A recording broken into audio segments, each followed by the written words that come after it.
தமது கோரிக்கைகளுக்கான தீர்வு வழங்கப்படாமையினால் இன்று காலை 9 மணி தொடக்கம் 12 மணி வரை நாடளாவிய ரீதியில் பணி பகிஷ்கரிப்பை முன்னெடுக்க உள்ளதாக நீர்வளங்கள் தொழிற்சங்க ஒன்றிணைந்த கூட்டமைப்பின் இணை ஏற்பாட்டாளர் உபாலி ரத்நாயக்க தெரிவிக்கின்றார். இதனால் நீர் விநியோகம் துண்டிக்கப்படும் சாத்தியம் காணப்படுவதாகவும் அவர் மேலும் குறிப்பிட்டார்.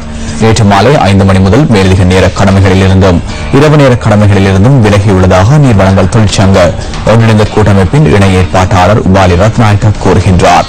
2015ஆம் ஆண்டுக்கான மேலதிக கொடுப்பனவு குறைக்கப்பட்டமைக்கு எதிர்ப்பு தெரிவித்து கடந்த சனிக்கிழமை முதல் மேலதிக நேர கடமைகளிலிருந்து நீர்வளங்கள் சபையின் ஊழியர்கள் விலகினர். இதன் காரணமாக நேற்று முதல் கட்டணம் செலுத்துதல் உள்ளிட்ட நடவடிக்கைகள் பாதிப்படைந்துள்ளன. இதேவேளை இது தொடர்பில் நாம் வினவிய போது தொழிற்சங்க நடவடிக்கையினால் நீர் விநியோகத்திற்கு எந்தவித பாதிப்பும் ஏற்படாது என தேசிய நீர் விநியோக வடிகாலமைப்பு சபையின் தலைவர் கே ஏ அன்சார் தெரிவித்தார்.